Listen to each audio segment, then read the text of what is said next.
आकाशवाणी गोरखपुर से प्रादेशिक समाचार।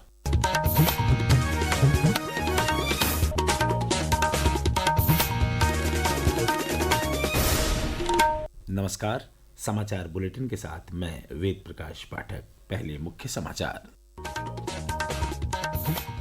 संसद में पारित हुआ बैंकिंग कानून संशोधन विधेयक 2024। अब बैंक खाते में नामांकित व्यक्तियों के लिए उपलब्ध होंगे 4 विकल्प। मुख्यमंत्री योगी आदित्यनाथ ने आगरा में 635 करोड़ रुपए की परियोजनाओं का किया लोकार्पण शिलान्यास। कहा, डबल इंजन की सरकार ने प्रदेश को विकास की नई ऊंचाइयों पर पहुंचाया।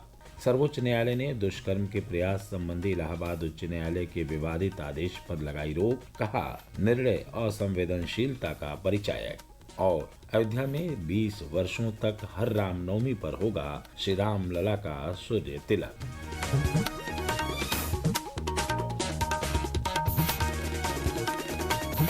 अब समाचार विस्तार से। संसद ने कल बैंकिंग कानून संशोधन विधेयक 2024 पारित कर दिया। उसे राज्यसभा से मंजूरी मिल गई। लोकसभा पहले ही विधेयक को पारित कर चुकी है। इस विधेयक का उद्देश्य बैंक खाते में नामांकित व्यक्तियों के लिए वर्तमान विकल्पों की संख्या 1 से बढ़ाकर 4 करना है। वित्त मंत्री निर्मला सीतारमण ने कहा कि सरकार ने देश में बैंकिंग क्षेत्र को मजबूत करने के लिए कई सुधार किए हैं। उन्होंने कहा कि वर्ष 2014 में बैंक दबाव में थे और नरेंद्र मोदी सरकार के सत्ता में आने पर एक मजबूत बैंकिंग प्रणाली ढांचा तैयार किया गया, जिससे बैंकों की वित्तीय स्थिति मजबूत बनी रहे। मुख्यमंत्री योगी आदित्यनाथ ने कल आगरा जिले में विकास उत्सव के तहत प्रदेश सरकार की सेवा, सुरक्षा और सुशासन की नीति के अनुरूप राज्य में हुए विकास कार्यों को जनता के सामने रखा। उन्होंने 635 करोड़ रुपए की 128 परियोजनाओं का लोकार्पण व शिलान्यास किया। इस मौके पर मुख्यमंत्री ने कहा कि डबल इंजन की सरकार ने किसानों, युवाओं और गरीबों के लिए कई कदम उठाए हैं। उन्होंने कहा कि पिछले 8 साल में 8.5 लाख से अधिक नौजवानों को सरकारी नौकरी दी गई है। मुख्यमंत्री ने कहा कि डबल इंजन सरकार ने प्रदेश को विकास की नई ऊंचाइयों पर पहुंचाया है। प्रदेश विकास के पथ पर आगे बढ़ रहा है। आज देश के सबसे ज्यादा एक्सप्रेसवे यूपी के पास, इंटर स्टेट कनेक्टिविटी यूपी के पास, सबसे अधिक मेट्रो यूपी के पास, सबसे ज्यादा रेलवे का नेटवर्क यूपी के पास, सबसे अच्छी हाईवे यूपी के पास, सबसे ज्यादा एयरपोर्ट यूपी के पास और सबसे ज्यादा युवा ऊर्जा, प्रतिभाशाली युवा उत्तर प्रदेश के पास। मुख्यमंत्री आगरा में नाथ संप्रदाय के राष्ट्रीय अध्यक्ष गोरक्ष पीठाधीश्वर के रूप में संतों की धर्म सभा में भी शामिल हुए। उन्होंने कहा कि महाकुंभ के बाद संतों का सबसे बड़ा जमावड़ा ब्रज की भूमि पर हो रहा है। श्री योगी ने बताया कि आने वाले समय में नाथ संप्रदाय का एक म्यूजियम बनाने की योजना पर काम किया जा रहा है। मुख्यमंत्री आज मिर्जापुर जिले का दौरा करेंगे। वह विकास उत्सव कार्यक्रम में प्रतिभाग करेंगे। मां विंध्यवासिनी के दर्शन पूजन के साथ साथ वह मां विंध्यवासिनी राज्य विश्वविद्यालय का निरीक्षण भी करेंगे।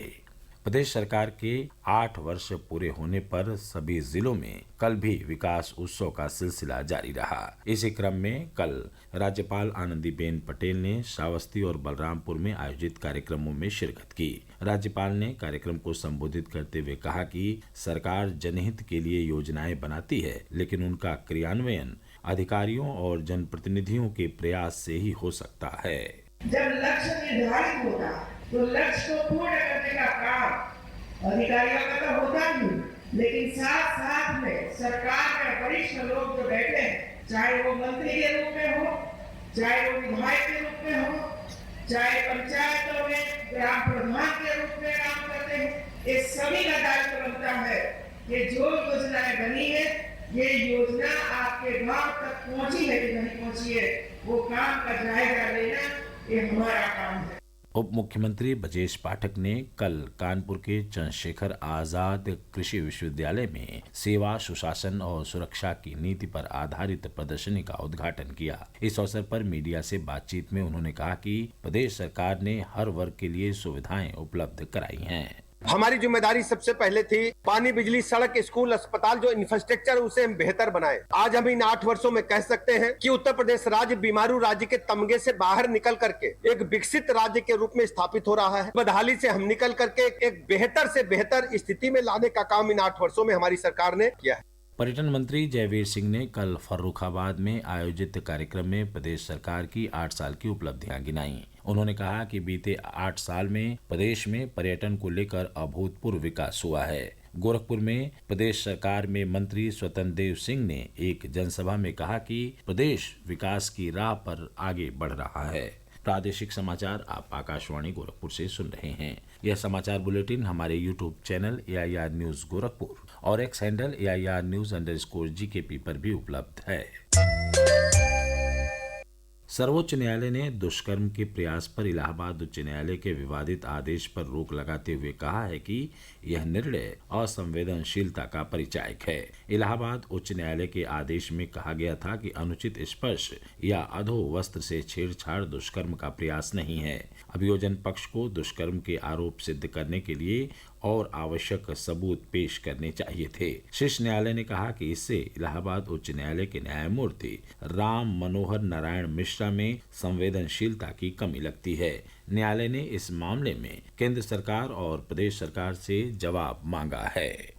अयोध्या में अगले 20 वर्षों तक हर रामनवमी पर श्री राम लला का सूर्य तिलक करने की योजना बनाई गई है। श्री राम मंदिर निर्माण समिति के अध्यक्ष नृपेंद्र मिश्र ने बताया कि श्री राम जन्मभूमि मंदिर में श्री राम लला के सूर्य तिलक के लिए रुड़की के सेंट्रल बिल्डिंग रिसर्च इंस्टीट्यूट ने एक विशेष ऑप्टो मैकेनिकल प्रणाली विकसित की है। रामनवमी में जो सूर्य किरण की व्यवस्था की जानी है उस पर भी चर्चा की। जो शिखर की प्रगति है उससे ऐसा प्रतीत होता है कि जो परमानेंट व्यवस्था होगी सूर्य किरण की अगले 20 वर्ष के लिए, तो वह व्यवस्था संभव हो पाएगी। यानी अब अस्थायी की बजाय स्थायी व्यवस्था इस वर्ष के सूर्य किरण की होगी।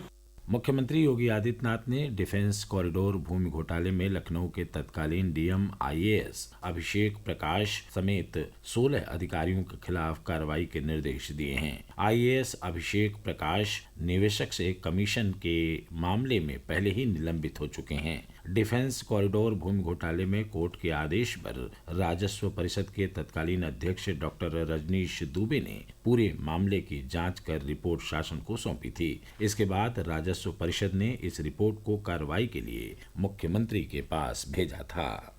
केंद्र सरकार की फैक्ट फाइंडिंग यूनिट ने पिछले 3 वर्षों में 1,500 से अधिक फर्जी खबरों की पहचान की है। सूचना और प्रसारण मंत्री अश्विनी वैष्णव ने लोकसभा में बताया कि 72,000 से अधिक प्रश्न प्राप्त हुए हैं। उन्होंने बताया कि पत्र सूचना कार्यालय की सत्यता की जांच करने वाली इकाई अपने सोशल मीडिया हैंडल पर तथ्य की जांच करके सही जानकारी प्रस्तुत करती है। लोग सरकार से जुड़े मामलों पर प्रसारित होने वाली खबरों के बारे में अपनी शिकायतें और फैक्ट चेक अनुरोध व्हाट्सएप हॉटलाइन 8799711259 और PIB फैक्ट चेक यूनिट की वेबसाइट के जरिए भेज सकते हैं।